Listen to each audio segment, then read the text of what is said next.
Hello miyam, ngasisu mukbanggi anauba video amuk puduna laksari. Ngasi aigi imanabaga chagadawni. Ngasi ibani na chagadawse mathen yame. Chicken leg leire, aduga chicken head leire. Chicken intestine yawe, aduga 6 king chili, aduga marok asang su yawe, aduga mathen si yamkre. Hai bisu ngamdre. Ado kanana yam chaba ngamge haibado yengra tare hoise chare ma'am chaba horage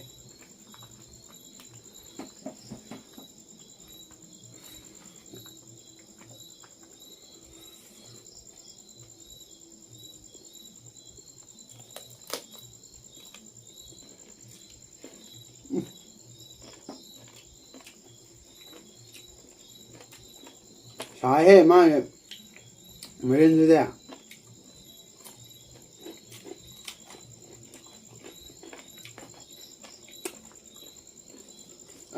Well, Marines what everything I have done.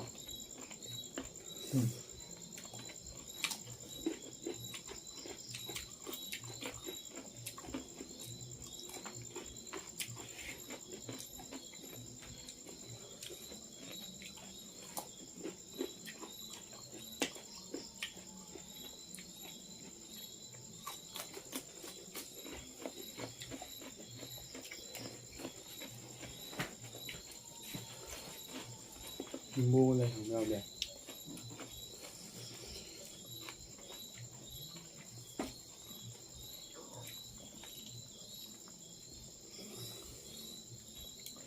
đâu đấy hết Hỏi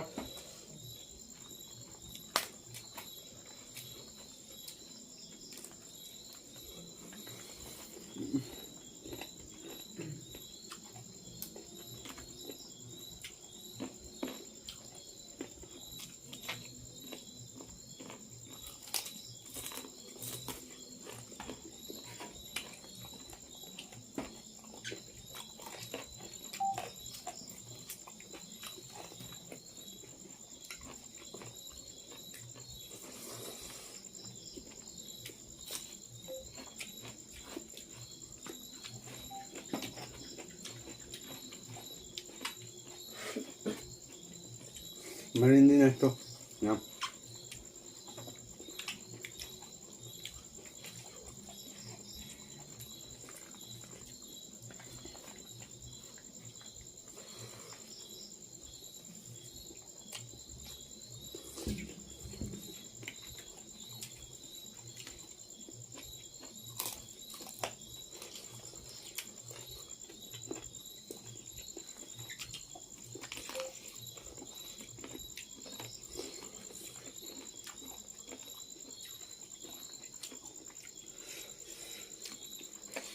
hầu ấy Hỏi.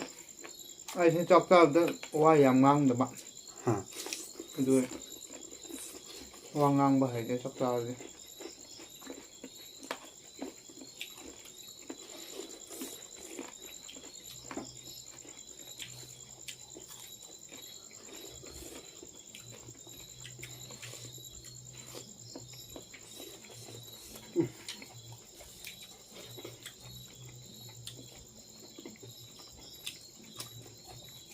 ai đi mà lùi đâu đó Sahe.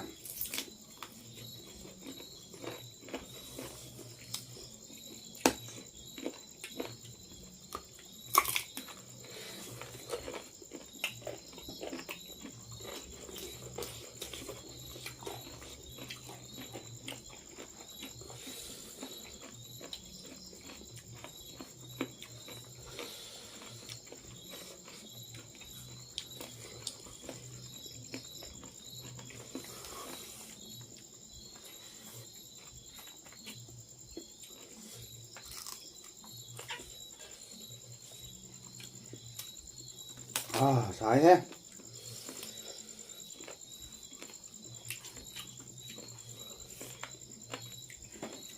Nhằm miếng nêm. Phút bí bạn.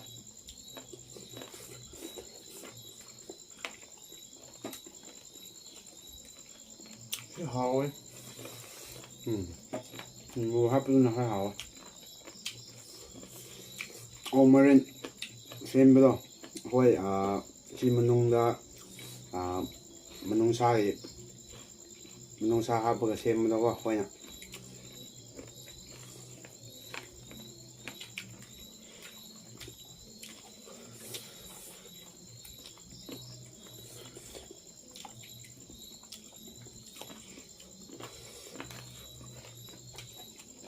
ꯌꯥꯝ ꯁꯦꯝꯕꯅꯦ ꯉꯁꯥꯏ ꯂꯣꯏꯅꯃꯛ ꯆꯥꯊꯣꯛꯑꯒ ꯁꯥꯏꯍꯦ ꯃꯣꯔꯣꯛꯁꯤꯗꯤ ꯆꯥꯕ ꯉꯝꯗꯦꯅꯦ ꯑꯩꯗꯤ ꯅꯪꯗꯤ ꯂꯣꯏꯁꯤꯜꯂꯦꯅꯦ ꯂꯣꯏꯅꯃꯛ ꯂꯣꯏꯁꯤꯟꯗꯣꯏꯅꯦ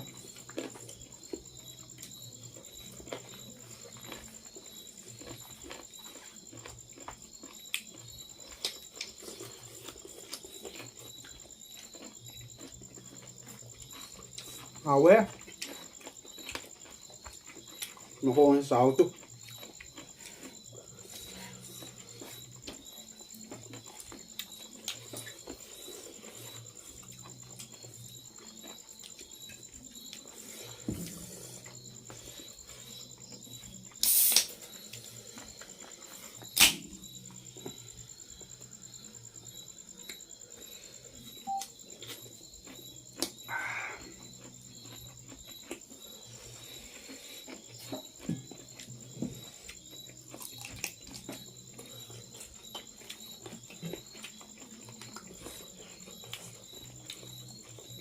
ꯆꯝꯐꯨꯠꯁꯦ ꯍꯥꯎꯋꯦ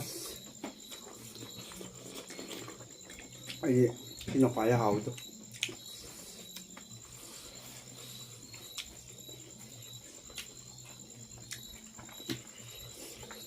ꯀꯨꯝꯕꯔ ꯆꯥꯕ ꯀꯥꯎꯗꯧꯔꯦ ꯍꯥꯎꯃꯟꯕꯗ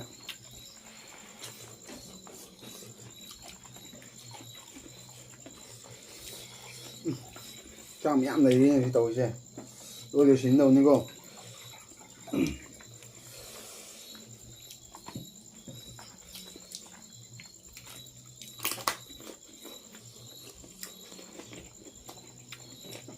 ꯁꯣꯁ ꯆꯥꯔꯣ ꯍꯣꯔꯦꯟ ꯆꯥꯒꯦ ꯀꯌꯥ ꯄꯥꯝꯗꯦ ꯑꯩꯗꯤ ꯁꯤ ꯂꯣꯏꯔꯀꯥꯟꯗ ꯆꯥꯒꯦ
คื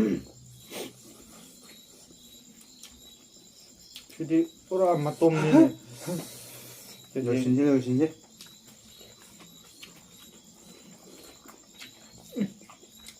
เผาเลยอะ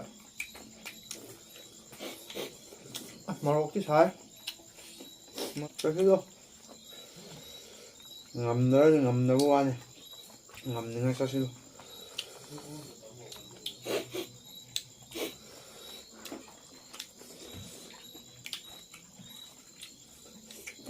합격 꽃이다.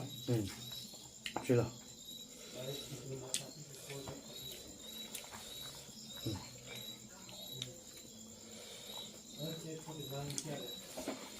Merenda 더 싸워